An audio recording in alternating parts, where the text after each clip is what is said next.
Hello everyone, my name is Michael Bushman and welcome back to Magic the Gathering for a very special season of Magic the Gathering. Modern Horizons 3 is quite literally on the horizon.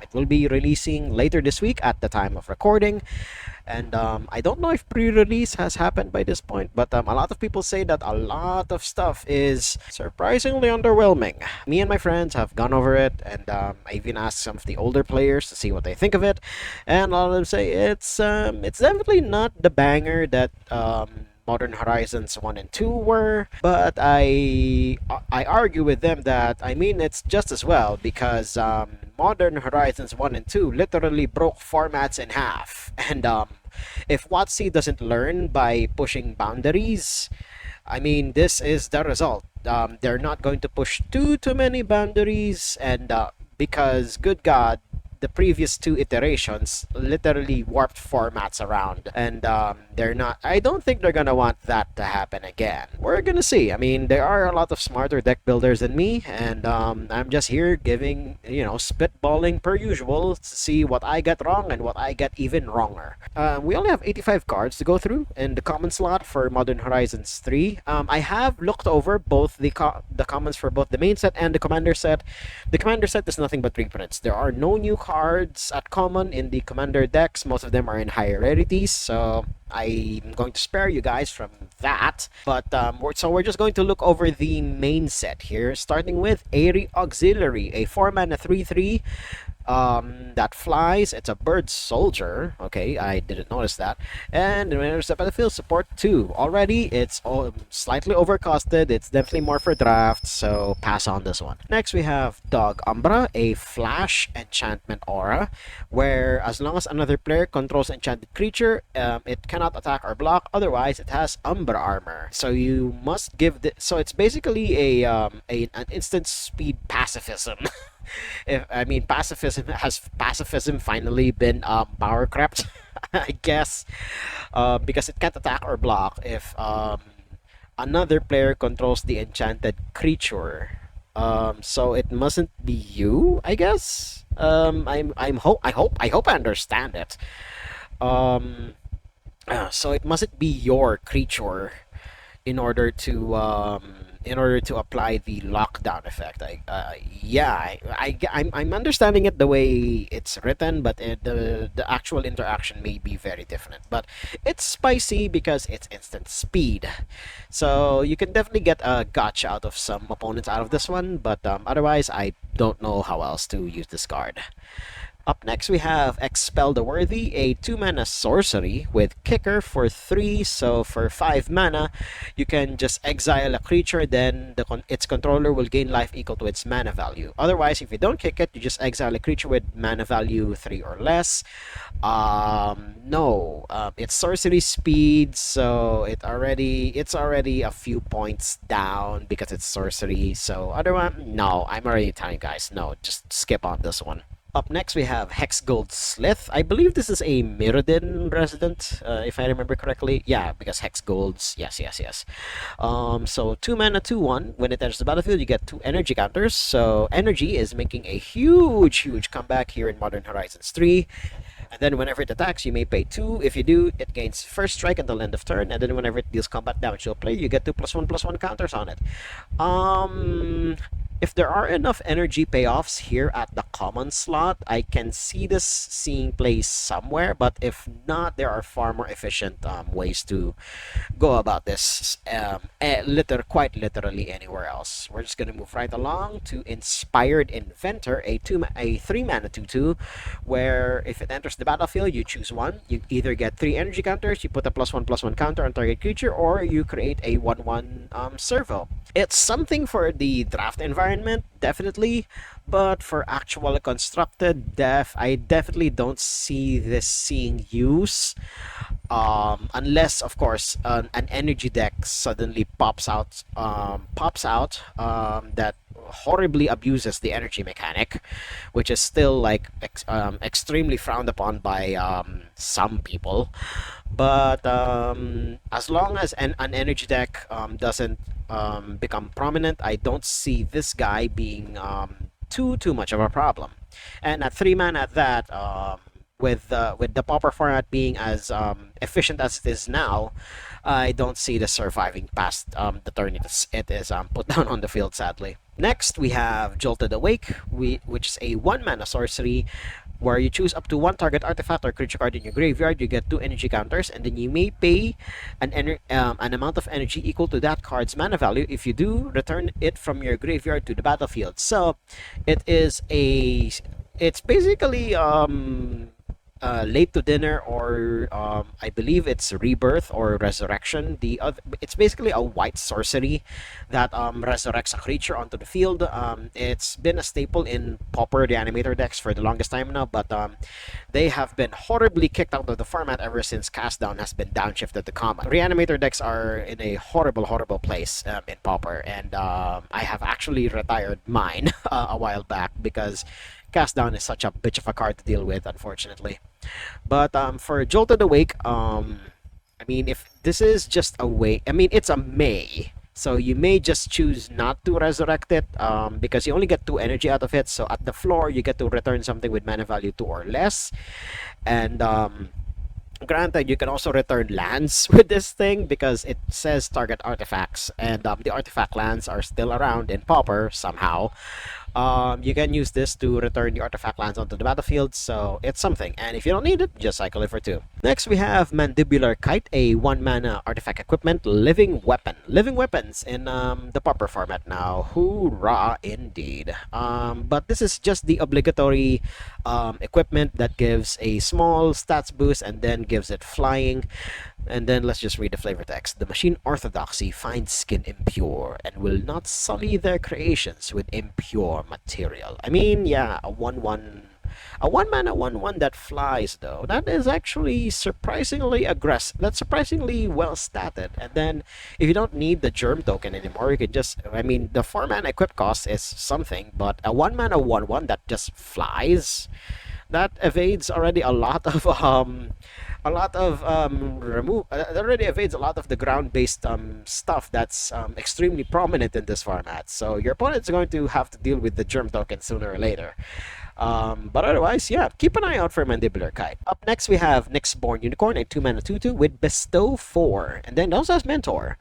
And then equipped creature gets +2/+2 and also has Mentor. So apart from the extremely beautiful locks that the Unicorn has, I mean, it's something to keep in mind because you can bestow it. And then also on a board that goes wide, it's definitely a really good way to finish your opponent off. You know, have that extra point or two of damage because of the Mentor ability.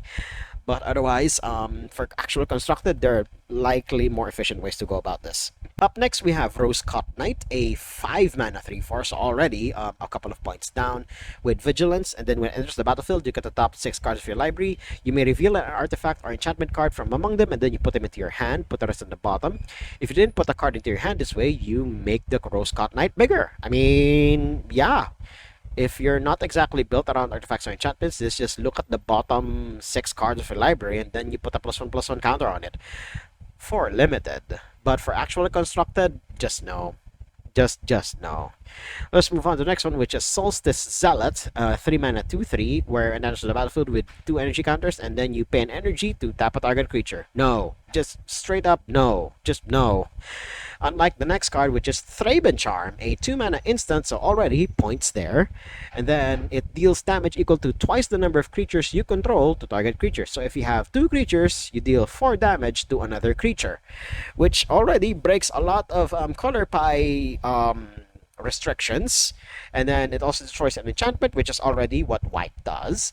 And then you exile any number of target players' graveyards. So the last two is something that white already does, but the first one, I mean, white does have like deal damage to tap creature, but this card is absurdly pushed for a common. I can definitely see this being in white X decks moving forward, and you should definitely get your playset when you can. It's extremely powerful, and if you're playing a white base deck, I mean, yeah, sure, you should definitely have this in your sideboard. Up next, we have Wing It, a 2 mana instant where target creature gets +2/+2 until end turn. You put a flying counter on it, and then you scry one. Definitely something for the feather decks, and you put a flying counter, so it doesn't say it gains flying until end of turn. No, it gains flying permanently. So it's definitely going to be a lot of blowouts in case your opponent doesn't block it, and then they won't be able to block it anymore if they don't have anything that flies. And then the Scry one is just cherry on top. I like the card, but I don't think it will see too much constructed play. Probably for Spellslinger decks in Commander, because the flying counter is insane. Because it's not an until end of turn thing. It's a permanent flying counter. The +2/+2, yeah, sure, but the flying counter, amazing. Now we move on to the blue cards. First off, Ether Spike. Choose target spell. You get 2 energy. Then you may pay any amount of energy. Counter that spell unless its controller pays 1 for each energy paid this way. So this is just 2 mana. This is just a variant of Loose Focus, which is a heavily played counter spell in Pauper. Hell, even in Dual Commander, Loose Focus is heavily played. I can definitely see this seeing play in blue-based decks. Probably, and it will definitely see even more play if an energy deck somehow crops up somewhere. Keep an eye out for this one. Up next, we have Deem Inferior, where it's a 4 mana sorcery, but it will cost 1 less to cast for each card you've drawn this turn. So if you've drawn 3 cards, it will only cost 1. And then the owner of target non-land permanent puts it into their library, second from the top or on the bottom. So it's a Fate Seal, yes, but you have to set it up a bit, and it's a sorcery speed. So if you have a way to do this at instant speed, then it's definitely a lot better. But the fact that it needs a lot of initial setup for it to be able to do its thing, I can definitely see it seeing play in singleton formats or for the more budget minded. But otherwise, there are definitely more efficient ways to go about this effect. Up next, we have Electrozoa, a 3 mana 3/1 with flash flying. When it enters the battlefield, you get 2 energy counters. And then at the beginning of your pre-combat main phase, you tap it unless you pay an energy. So it's a jellyfish that will sting you if you don't pay your energy. And a 3 mana 3/1 with flash, it's definitely a really good blocker for limited, but for actually constructed, probably not. It dies to a lot of things, and there are already a lot of board wipes that deal 1 damage in the Pauper format, so this won't stay alive for very long, unfortunately. Up next, we have Sage of the Unknowable, a 2 mana 0/4, where it's a mana dork, but you can only spend this mana to cast a colorless spell or activate an ability. Someday we will walk the blind eternities and see the truths that lie beyond the stifling veil of reality. Ah, so she's an Eldrazi apologizer. Great. Great. But as for the ability, I mean, you can use it to activate abilities. So there are a lot of creatures with abilities, or hell, even non-land permanents with abilities. So you can use it for that for the limited environment, but for actual constructed, probably not. Up next, we have Serum Visionary, a 3 mana 2/2, where then if it enters the battlefield, you basically do Serum Visions. And if I'm not mistaken, this is the same guy that we see in the art, in one of the promo arts for Serum Visions, or as people have called it, Semen Visions. You need to see the art to believe it, unfortunately. Pre-criminal notions detected in the 6th precinct. The suspect will confess when arrested in 2 hours. Up next, we have Tempest Harvester, a 2 mana 2/1, where if it enters the battlefield, you get 2 energy, okay? And then you pay an energy, you draw a card, then just card a card. I mean, it's a looter, yes, but you need energy to fully maximize this thing. And then if you don't have any energy, then it won't do its thing, unfortunately. Probably not, unless, of course, again, as I keep saying, if an energy deck somehow props its way up into the Pauper format, then this will definitely see play. If it doesn't, then it will probably just be in the bargain bin, unfortunately. Up next, we have Tune the Narrative. That's great, knowing it's Tamio, in case you don't notice the sarcasm. 1 mana instant where you draw a card and you get 2 energy counters. The Kami Whisper of Other Worlds, brimming with stories untold. It would take a lifetime to learn them, and that would be a lifetime well spent. Ah, yes, Tamio. It's not actually attributed to Tamio. This could just be any other moonfolk. Huh, that's interesting. But no other moonfolk looks like this. Rather, no other moonfolk dresses up like this, and only Tamio dresses up like this. So, who knows? Could just be any other generic moonfolk. But 1 mana, draw one already. Pretty goddamn good rate. And then energy counters is just cherry on top. But if you have a way to abuse energy counters, yeah, this will definitely go into that deck. Up next, we have Utter Insignificance, a 2 mana enchantment auto with flash again. So this is just dress down, but for only one creature, which is insane, by the way. Oh my god. Fall from Favor, it was banned for a reason, but the reason why that card was banned was because it also gave your opponent the monarchy, so that was extremely broken. Utter Insignificance definitely needs some more setup because you need to have a source of colorless mana in order to exile the enchanted creature. I used to think my life was meaningless. Now I know for certain. Yeah, in the face of Ulamog, I mean, who wouldn't feel insignificant? But it's a really powerful comment. I'll give it that much. Definitely keep an eye out for this one. But if it does indeed see play somewhere, probably more on the sideboard rather than in the main deck. Up next, we're now in the black cards, and the first one is already sending shockwaves in the Pauper community. Accursed Marauder, a 2 mana 2/1 where it enters the battlefield. Each player sacrifices a non-token creature. So this card, it has basically Power Crept, Flashbag, Marauder, and Company. It's 2 mana 2/1, and it also causes your opponent to sacrifice a non-token creature. So they are forced to use their non-sack fodder in order to appease this guy's effect. It's insane. This card is just insane, and I will buy 8 copies if I could. Like, Jesus Christ.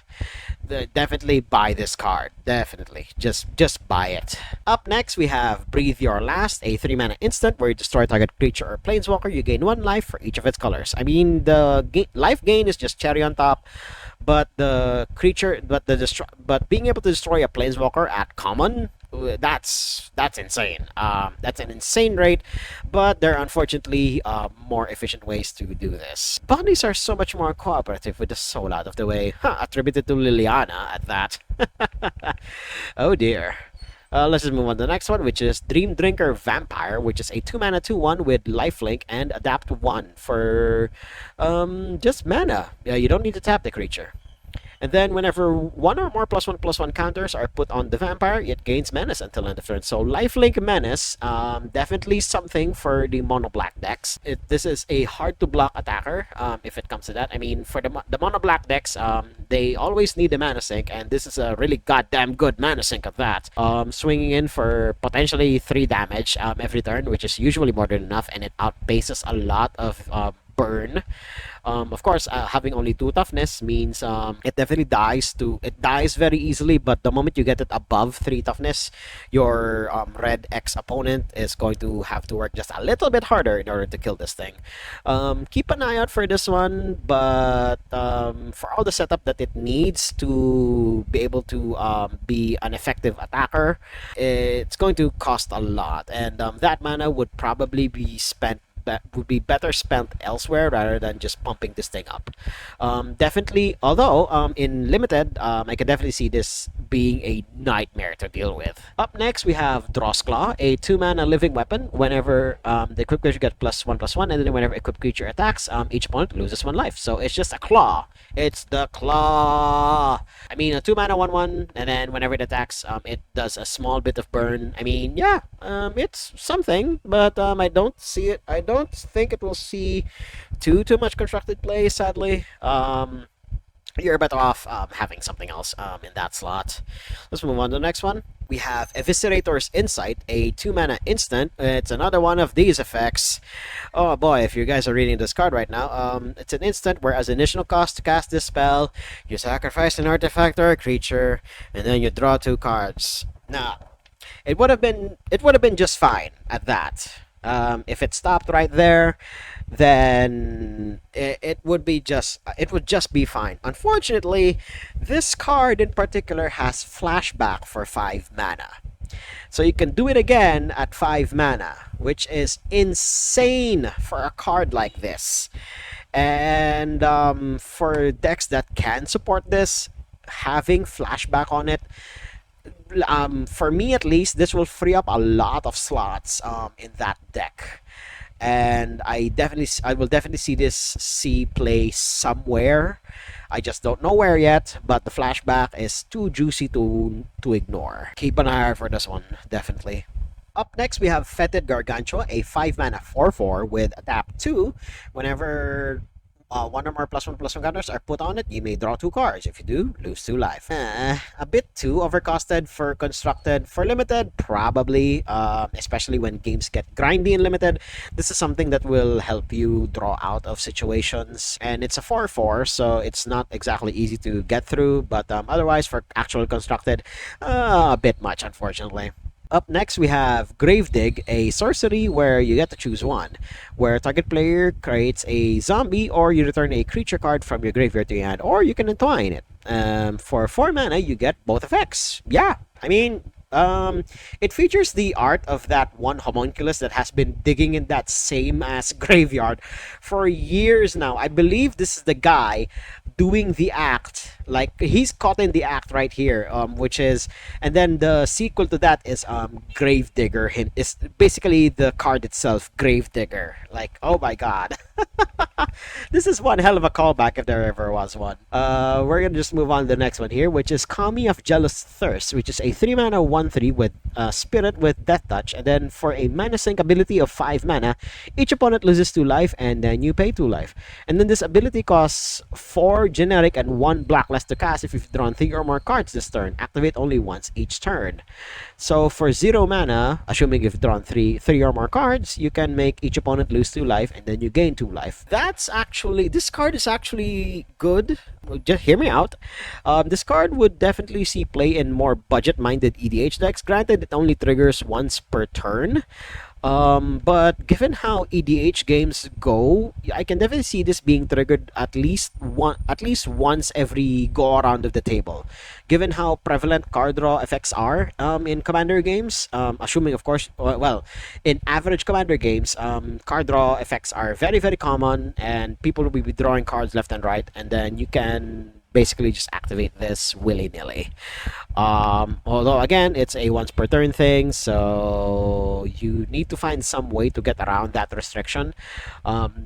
Blinking it or resurrecting it or killing it and then putting it back onto the battlefield so that it's a completely new body. Unless, of course, it doesn't work that way. But otherwise, yeah. I mean, it's powerful because lose 2, gain 2 is a pretty sick ability. Up next, we have Refurbished Familiar, a 4 mana 2/1 with affinity for artifacts. So this is just a 1 mana 2/1 most of the time. And then when it enters the battlefield, each opponent discards a card, and if each opponent who can't, you draw a card. This is an insane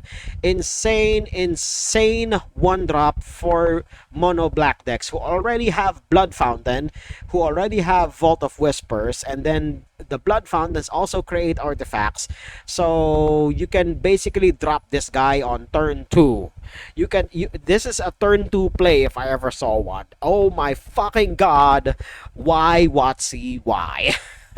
And it flies! It flies as well! Buy this card, please. Just buy this card. Up next, we have Retrofitted Transmogrant, a 1 mana 1/1 where with an ability that returns itself from the graveyard to the battlefield with 2+1/+1 counters on it. But it's tapped, so it becomes a 4 mana 3/3 if you kill it once, and then it keeps coming back as a 4 mana 3. It keeps coming back as a 4 mana 3/3. So unless you exile it, you just have a 4 mana 3/3 every time. This is definitely good for the grind game for the limited environment, but in actual constructed, probably will not see play anywhere. Up next, we have Scurrilous Sentry, a 4 mana 2/3 with Menace. When it enters the battlefield or attacks, it connives. I mean, yeah, Queen Marchessa's agents always manage to find the exact evidence they're looking for. Connive is a mechanic that I still honestly really like. It gets stuff into the graveyard, and then when this guy attacks, it connives. So it's always going to connive because it has menace, and then with a toughness of 3, it's not going to die very easily. It's also not going to be blocked very well. But at 4 mana, it is competing for a slot with the Thorn of the Black Rose, which gives Monarchy, and that is a permanent source of card advantage for either player. But this one is just for you because it just connives, and he only needs to enter the battlefield or attack in order to do his thing, and then he's just there. He can attack, he can block, and then it's card advantage for every. Well, it's not really card advantage; it's more card selection because connive is card selection, not exactly card draw. So keep an eye out for this guy. Buy a copy or two because it's probably all you'll ever really need. Up next, we have Wither and Bloom, a 2 mana instant where target creature gets -3/-3 until the end of turn. And then you exile it from your graveyard, and then you put a +1/+1 counter on target creature controlled. Activate only as a sorcery. Now, this card might seem unassuming at first, but -3/-3 is a lot. And with Pauper being what it is, a lot of creatures in this format are like 2 toughness below. So this is basically as close as you can get to a cast down on a creature that has indestructible. And that indestructible is not exactly common in Pauper, but this -3 minus X spell definitely gets around indestructibility. Should your opponent ever have it, and then it also has the bonus of I mean, if you don't need it from the graveyard, you can just put a +1/+1 counter on your creature. So let's just move. So I mean, yeah, keep an eye for this one. Definitely sideboardable, and then I mean, you can even main deck it if you want, but that requires some more experimentation. So let's move on to the next one. Up next, we have Galvanic Just Discharge for an instant. You choose target creature or planeswalker, you get 3 energy counters, then you may pay any amount of energy, then it will deal that much damage to that permanent. So this only hits creatures, and remember, if you find a rock making crackly noises, just put it back carefully. Bo, attributed to Bo, the Great Desert Prospector. So yeah, it'll definitely hurt if you don't let go. So this can deal more damage because it hits creatures and planeswalkers. Sad that it can't hit players, so this is definitely more removal for the limited environment. But I can definitely see this C play somewhere. I mean, 3 damage is 3 damage, even though you can just, pay just 1 energy to deal 1 damage to something. So it's something to keep in mind. More sideboard fodder, I guess, for the burn decks, but their sideboard's already like packed enough as is, so I'm not quite sure if they'll even have the space. But keep an eye out for this one. Next, we move on to the next card, which is Glimpse the Impossible, a 3 mana sorcery with a horrifyingly beautiful art. Now that I'm looking at it, because the tentacles are like not scraping, material popping out of her hands there, and then she's scratching her eyes out, which is also being filled with tentacles there, like Jesus Christ. Oh, it's Gisela. Oh no. She beheld through divinity and was humbled. So this was her as she was being transformed during the events of Eldritch Moon. Oh no. You and Bruna suffered such cruel fates in that story. Oh my god. But let's just read the effect now. Exile the top 3 cards of your library. You may play those cards this turn at the beginning of the next end step. If any of those cards remain exiled, put them into your graveyard, and then you create colorless Eldrazi's for every card that was put into the graveyard this way. So it's something. It's a draw 3. It's impulse draw, yes, but you can do the same effect at 2 mana. So there's already competition there. But I can definitely see the C play in slower decks, especially those that can take full advantage of the delay that quote unquote delay that it has, but otherwise probably not. Up next we have Infernal Captor, a 4 mana 3/3 with exploit. And then whenever he exploits a creature, gain control of target artifact creature until end of turn. Untap that permanent, it gains haste until end of turn. Possession is 9/10 of the law. His fist is the other 10th. Unfortunately, 4 mana for that effect with exploit. It's a bit expensive, probably for the more budget-minded in EDH, because Zealous Conscripts is a commonly played card in combo decks in that format, and it also untaps a creature. So this is probably also for the Kiki Jiki decks or stuff that taps and untaps stuff. So it's something, but keep in mind, but more for singleton formats. Up next, we have Inventor's Axe, which is a 1 mana artifact with flash. You get 2 energy counters, and when it enters the battlefield, you just attach it to a creature, and then you equip it to equip it, and then the equipped creature gets +2/+0. Unfortunately, in order to equip this thing, you need energy. So you can't just use mana to equip this. Otherwise, it's a 1 mana artifact though. So I can definitely see this seeing play in decks that don't even really necessarily need it, because it's a 1 mana artifact. God fucking damn it. Oh my fucking god. I can definitely see this play somewhere, but I'm not quite sure. I have a strong, good feeling for this card. Up next, we have Molten Gatekeeper, a 3 mana 2/3. Whenever another creature enters the battlefield under your control, it deals 1 damage to each opponent. And then you can unearth it for 1 measly mana. A lot of people are saying that this card is a lot better than it looks because of the unearth, and I definitely agree with them on that. I can definitely see this being used more for the unearth rather than hard casting this thing. The graveyard based decks are definitely going to be brewing around this guy, especially for decks that can abuse this thing horribly. I can definitely see this in EDH being one hell of a problem, because this is just another copy of what was that card? Impact Tremors. So rather than having it deal just 1 measly damage, you can have it deal 2, because Impact Tremors is also on the field. Up next, we have Sarpedian Simulacrum, a 1 mana 1/1 with haste, and you can sacrifice it to deal 4 damage to target creature. Now, this seems unassuming at first until you realize that it's a 1 mana artifact creature with haste. So on turn 2, you can put this guy and Goblin Croft, and then you're swinging in for basically 4 damage a turn now. This is insane. Oh my god. Good fucking thing that Monastery Swiftspear is banned, because this guy just slots right in. You know, more and more, this makes me want to just play mono red. God damn it! I don't want to think anymore. I just want to burn stuff. This card is insane. Oh my fucking god! I mean, if it dies, yeah, sure, it's removal out of your opponent's hand. So, once you do that, I mean, that frees up your other threats in your hand. Like, Jesus fucking Christ. Let's move on to the next one, which is Siege Smash, a 2 mana instant with split second. So in that case, it's Siege //Smash. So it's a split card. You choose one, you either destroy target artifact, which is what this giant is doing, or target creature gets +3/+2 and gains trample until end of turn. So that's probably how the giant was able to punch through this piece of siege equipment. It's something, but the trample is definitely cherry on top. +3/+2 is big. This is definitely a gotcha moment for the limited environment, but otherwise, probably more for EDH.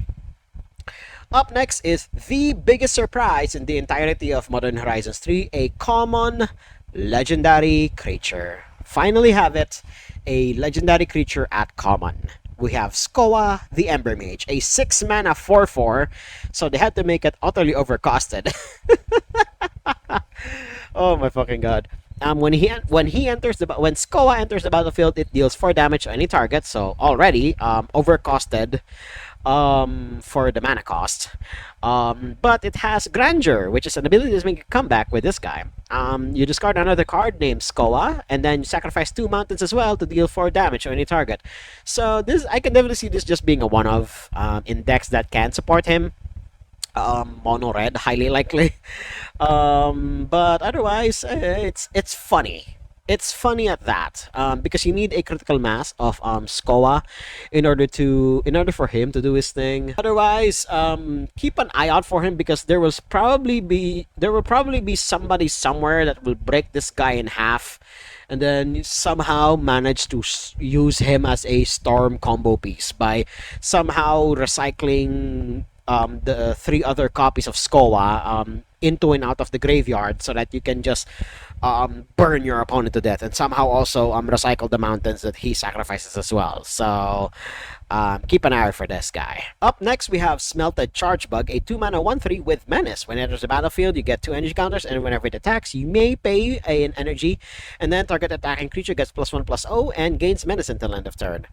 Unfortunately, it only gives that buff to another creature, so this guy is basically your support piece. But otherwise, it does have Menace, so you can make 2 creatures unblockable ish with this guy attacking. So definitely a pain to deal with in limited, but probably not in constructed. Probably. But the menace is making me act up here, as the kids say. Up next, we have Thriving Skyclaw, a 4-mana 3/2. When it enters the battlefield, you get 3 energy counters. And then whenever it attacks, you may pay 3 energy. If you do, put a +1/+1 counter on it. No, just no. You can do so much more with 4 mana. This is probably more for limited. Just skip out on this one. Next, we have Colossal Dreadmask, a 6-mana living weapon where a crypt creature gets +6/+6 and has trample. So this is Colossal Dreadmaw. Colossal Dreadmaw on a germ token. Like, Jesus fucking Christ. Oh my god. It's funny. So there's that. It's just funny. Keep an eye out for it just because it's funny. Let's move on to the next one. Up next, we have Evolution Witness, a 3-mana Elf Shaman Mutant. So this is definitely someone from the Simic. What does it do? Adapt to, and then whenever one or more +1/+1 counters I put on it, you return a target permanent from your graveyard to your hand. This seems innocuous at first until you realize that the adapt ability is not restricted in the slightest. It's only restricted by the amount of mana you have, so you can literally just use this to recycle everything from your graveyard into your hand. If you have a way to create infinite mana somehow and then finish your opponent off from there, I can definitely see this girl being a combo enabler somewhere. Oh boy, definitely keep an eye for that one moving forward. Up next, we have a Foul Strike. Ouch. 2 mana This is the obligatory instant spell that destroys a target creature with flying, but it does have reinforce, so you can choose to instead discard, and then you put 2 +1/+1 counters on target creature. With a resounding wallop, the ancient battle between Buzzard and Druid was finally finished. This is an extremely cartoony piece of art, and I love it. Next, we have Gift of the Viper. It's an instant. You put a +1/+1 counter, a reach counter, a death touch counter. Oh wait, no. You just put 3 things. So you put a +1/+1 count. You put +1/+1 reach and a death touch counter on the target creature. Cool. You got that. Cool. Because you also untap it. Like, what the fuck? So you give your creature pseudo vigilance as well, and you make it really, really hard to block. Like, what the fuck? You make it really hard to block, and you also make it a good blocker as well. Like, what the hell? This card is so good, but unfortunately, the decks that can run it in Pauper, they're pretty tight for space, and I don't know if this thing can even make it inside. The flavor text says Oran mages. Yeah, already, because Oran, Frostfang, Oran Viper, yeah, they're all snakes from that place.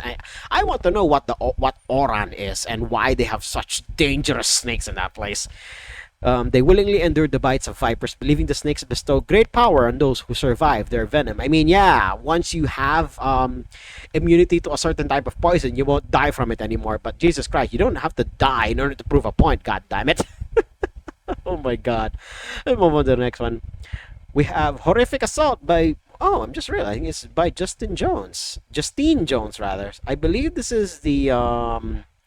This is a Filipino artist, if I remember correctly. Yeah, the same exact art style, like seen here in Glimpse the Impossible. That's cool. But going back, Horrific Assault is a 1-mana sorcery. Target creature control deals damage equal to its power. Target creature or planeswalker you don't control. If you control Andrazi, you gain 3 life. So the obligatory green fight spell. Unfortunately, I don't like it. 1 mana. It's a sorcery. If you control Eldrazi, yeah, sure. With shifting forms and no angel to pray to, Innistrاد's werewolves were especially susceptible to Emrakul's influence.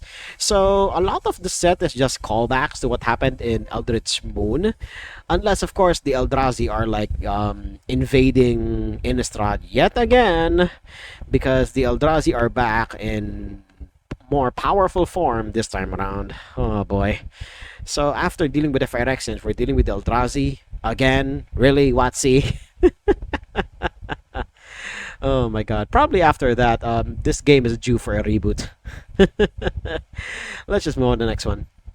We have Malevolent Rumble, where you reveal the top 4 cards of your library for 2 mana as a sorcery. Then you may put a permanent card from among them into your hand, put the rest into your graveyard, and then you create a Eldrazi spawn token. I mean, top 4 is an amazing rate, and it gets any permanent, by the way, so I might just get this to replace the Satyr Wayfinder that I have in my budget Gitrog monster deck. And yes, that deck is a combo deck, which is, I mean, it's the Gitrog monster. Of course, it will always be a combo deck.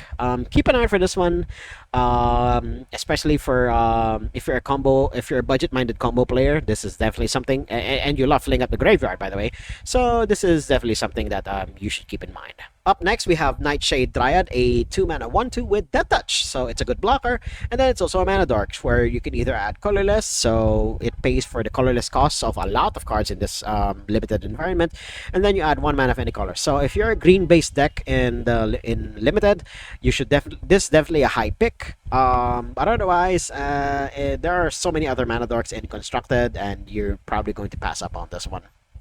Death is a natural part of life. Without the mulch to feed new sprouts, everything withers. I can definitely feel the slam poetry right there. Next, we have Nyxborn Hydra, which is, I believe, the first common Hydra. Interesting. It has a bestow cost, and the bestowed creature gets +1/+1 for each +1/+1 counter on Nyxborn Hydra, and has reach and trample. So yeah, you can definitely give your creature a big buff with this card in particular. I mean, hell, even just +1/+1 and then reach and trample, that's already an insane rate for 3 mana. I can never see this being placed somewhere. I don't know if Bogles will need something like this, because they already have a lot of other effects that do the same thing and for much cheaper. But the trample will probably be something more for let's say infect. But I'm not quite sure if they even need that at this point, because they have scale up, which is already under card that. Oh no, the scale up doesn't grant trample, but it's at least something that adds a lot of power. But trample is definitely something for the more Voltron-y Pauper decks are going to want to have, but I'm not quite sure if they have the space for it. Up next, we have Temperamental Oozewag. So it's an Ooze Brushwag for 4 mana, 4/4 with Adapt 2. Modified creatures you control have trample. So this is a quote-unquote Lord for modified creatures. So if they have something equipped, if they have an aura on them, or if they have any form of counters on them, I mean, yeah, it's something. Its position on the food chain causes great confusion in everyone from hunters to other monsters. So you're not quite sure if it's even edible. Well, I probably would not eat that if I were you. Next, we have Riddlegate Gargoyle, a 2 mana 2/2 with flying, and then when it enters the battlefield, you get 3 energy. Whenever you attack, you may pay 2, and then if you do, target creature you control gains lifelink until end of turn. The 2 mana 2/2 that flies is something. Then the energy counters are just cherry on top, so keep an eye out for this one. But probably a very unlikely thing to see in constructed. Next, we have Sneaky Snacker, a 2 mana 2/1 fairy rogue, so already advantageous typing right there. When you draw your 3rd card in a turn, return it from your graveyard to the battlefield tapped. So it keeps coming back. It doesn't seem too powerful at first, but then you realize in the colors that it's in, it's very easy to just keep bringing this thing back. And it also, I mean, the fact that it flies, it dodges a lot of ground-based blockers as well. So there's also that. Keep an eye for this one. I can never see this in decks moving forward. Up next is a card that Gavin Verhey himself has said they're gonna keep on a very, very short leash, which is cranial ramp. So this is cranial plating if it were given sentience. How powerful is it? Well, you're gonna find out. It's a 2 mana artifact equipment living weapon where equipped creature gets plus X plus 1, where X is the number of artifacts you control. Now, in the artifact decks, this is an insane finisher. There is no freaking way this is going to last 2 weeks. Hell, even just 1 week. In terms of legality on Magic Online, I can guarantee that it will. Okay, let's give it a safe estimate. Give it 1 month before it gets fucking banned. This card is as powerful as it looks, and given how affinity decks just simply refuse to die, I can definitely see this seeing play everywhere, that especially in decks that can freaking support it. So if it gets banned, I will not be surprised in the slightest. Up next, we have Fateful Watchdog, a 2 mana 0/0 for Vigilance. But what does it do? Well, it enters the battlefield with 3+1/+1 counters on it. So yeah, I mean, it's a 2 mana 3/3 with Vigilance. It's a really goddamn good blocker at that. But the flavor attacks is what wins me over here.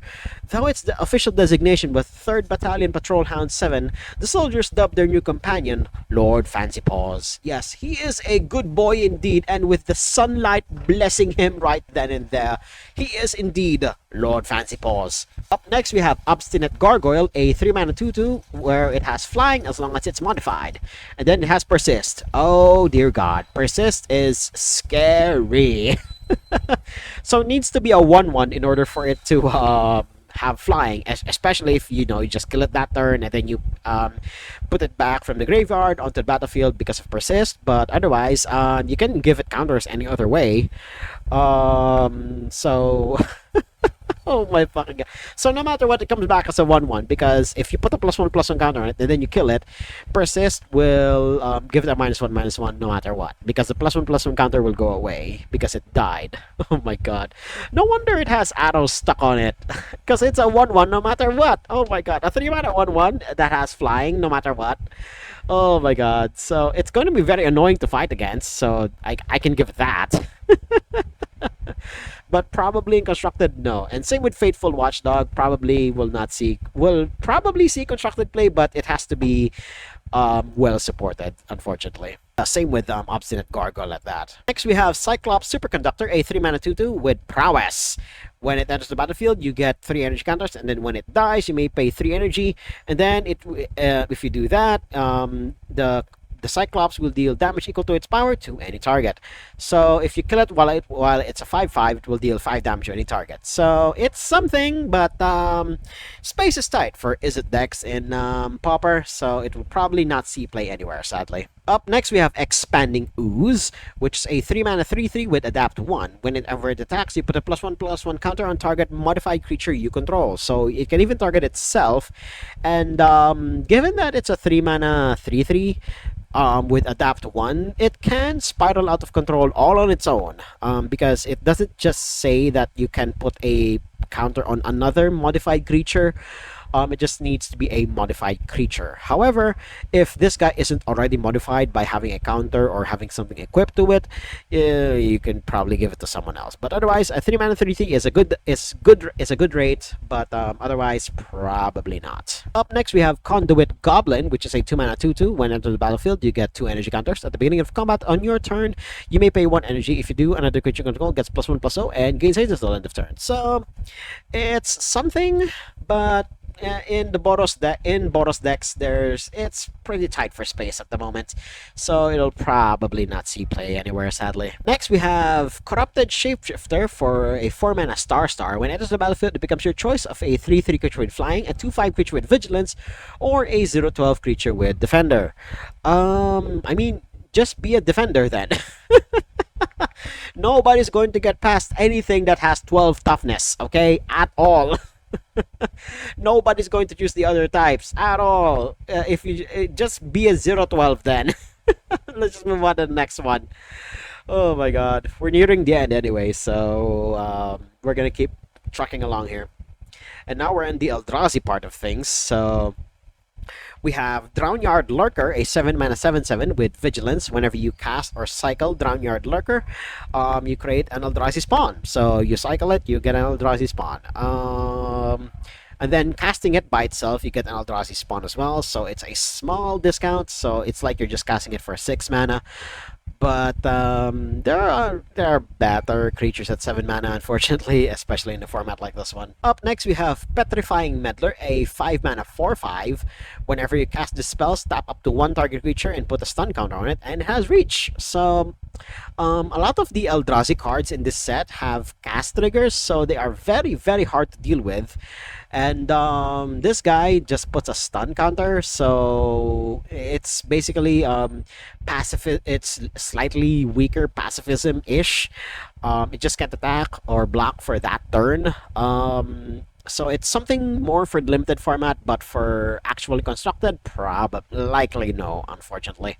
Up next, we have Unfathomable Truths, which is a 5 mana draw 3, then you create an Eldrazi spawn. So for 1 more mana, which is like, I think the going rate is 4 mana to draw 3 in Magic the Gathering.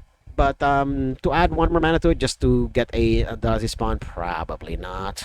And then the flavor text here reads, maybe we're all just figments of Kozilek's imagination, attributed to Anuwon, the Ruin Sage of all things. Up next, we have Fanged Flames, which is a 2 mana sorcery with Devoid. Fanged Flames deals 4 damage to target creature or planeswalker. If that creature or planeswalker would die this turn, exile it instead. So 4 damage is 4 damage. Burn decks are going to love to have this, but in Pauper there are probably more efficient ways to go about this.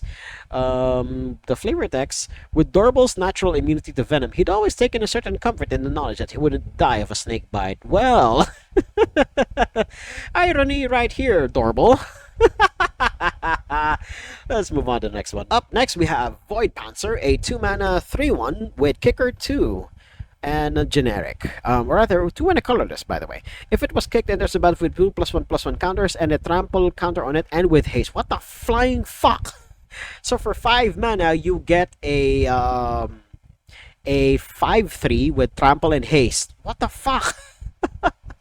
That's good for limited. It's a gotcha out of nowhere, but three toughness is not going to make it survive a lot of the removal here in Pauper. And cast down, hello, cast down exists as well. So there's that. So up next, we have Basking Brood Scale, which is another card that a lot of people are horribly excited over because it's a mana sink that basically pays for itself. Because you put an enchantment on it called, I believe it's Spiteful Glee. I'll just put the card up on screen. And Editing Me also do it for the other cards, if I mention other cards as well. I hope you've been doing that. You will remember to do that, hopefully. You have this and that enchantment where if another creature would die, you put a +1/+1 counter on on the enchanted creature, and then you keep doing it on Basking Brood Scale, and then you basically have like an infinite number of you basically have infinite colorless mana right then and there, and then you use that to just cast all of your big Eldrazi. So definitely keep an eye out for this one. He's going to be in a lot of broken decks moving forward. Up next, we have Eldrazi Repurposer, a 3 mana 3/3. When you cast this spell and when it dies, you create an Eldrazi spawn. So yeah, I mean, on cast, and then when you die, you get 2 Eldrazi spawn. It's something for the limited environment, but for actual constructed, probably not, unfortunately. Up next, we have Warped Tusker for 7 mana, 6/8 with reach. When you cast or cycle it, you create an Eldrazi spawn. Oh, fucking god, I'm just realizing this is the Crozan Tusker. Oh no!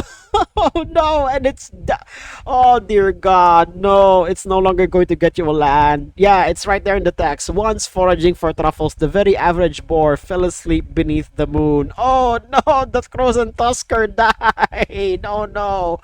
Kind of like that other creature in the uncommon slot, which is the warped Wampus.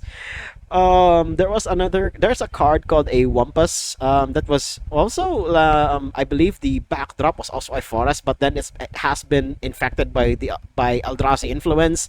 So the Wampus is also an Eldrazi now. Oh no. And then you see the Frozen Tusker here. Oh no, it's also Eldrazified. Oh no. Oh, poor boar. Let's move on to the next one before I become too depressed. Up next, we have Writhing Chrysalis, which is a 4 mana 2/3. When you cast a spell, you create 2 Eldrazi spawn tokens, and then when you sacrifice another Eldrazi, this guy gets bigger. I'm just realizing now that the artist is depicting it as if it caught you, the person viewing this. So this is literally just a death. This is just a screenshot of a death screen if I ever saw one. Like, oh my god, you are like, what comes next after this shot right here is the phrase "you are dead." Would you like to reload to the previous checkpoint or whatnot?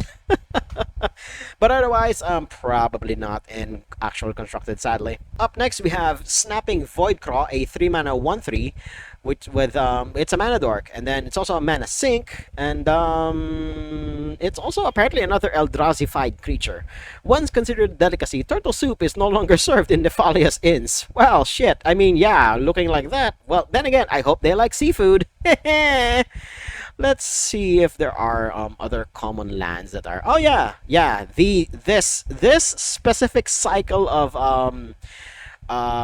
tricolor cycle lands. This is going to replace a lot of or rather, this is going to slot into a lot of budget-minded tricolor decks moving forward. Basically the entire landscape cycle, where they just tap to sacrifice them, and then you get a basic of that triome. And some of them are created by Mark Poole, which is already like Mark Poole is already like an extremely prolific artist for lands here in Magic the Gathering, and it's the only one by Mark Poole, really. Most of them are by Erika Spurl, which is like I got tongue tied there, for Foreboding Landscape. Why, I don't know. Foreboding Landscape, Shattered Landscape, Deceptive Landscape, and hell, even Sheltering Landscape is all done by Erika Pearl or Erika Spurl, and then one ofs by Elena Danner, and then Randy Gallegos, and also Donato Giancola. I think I've heard Donato Giancola somewhere before, but I'll have to check Scryfall for other pieces of his art. But yeah, definitely have this for your tricolor decks. You will definitely love to have stuff like this, but of course, if budget is not exactly an issue for you, then I don't see you getting any of these cards at all, unfortunately. And then otherwise, the basic land cycle, I mean, pretty goddamn good, depicting other locations within the Magic multiverse. Oh, excuse me. But otherwise, yeah. As a lot of me and my friends, and even the more experienced folk have already pointed out, this deck, rather this set, is surprisingly underwhelming. But it's not to say that the cards in it are extremely pushed. They're all still extremely pushed, like say here, Wither and Bloom, Scurril Sentry, Refurbished Familiar, and moving back to the white cards. I mean, you have Mandibular Kite, which is a 1 mana 1/1 with flying. You also have Thraben Charm. You have Ether Spike. You have Accursed Marauder. You have Eviscerator's Insight. You also have in the red cards Sarpedian Simulacrum. In the green cards you have Gift of Viper, which I will definitely see the sea play somewhere, but I don't know yet. And then of course you have Cranial Ram, of course, and then you have the Eldrazi that will probably see play somewhere, especially here, Basking Broodscale. It's not too broken, unlike the previous two Modern Horizon sets. But it's definitely WotC, saying like, okay, we pushed the boundaries just a little too hard in the previous two sets. Maybe we should dial it back for the third iteration. But definitely for Modern Horizons 4, if they ever even do that, they will definitely need to push the envelope again. Of course, if it's even necessary at that point. But otherwise, this is definitely a step down from the previous two Modern Horizon sets, because they definitely learned their lesson from the previous ones. But there's still a couple of really powerful cards, especially in the higher rarities. There are also like some really busted cards up there, especially the new Ulamog. That card is insane as well. So there's also that. We'll definitely see more of those moving forward. Um, and then for the commons, we're gonna see if the deck builders are going to make something out of this set right here. So we're gonna cut it here, and if you guys like what you saw, hit like, comment, subscribe, and show this to some of your friends. And until next time, toodles.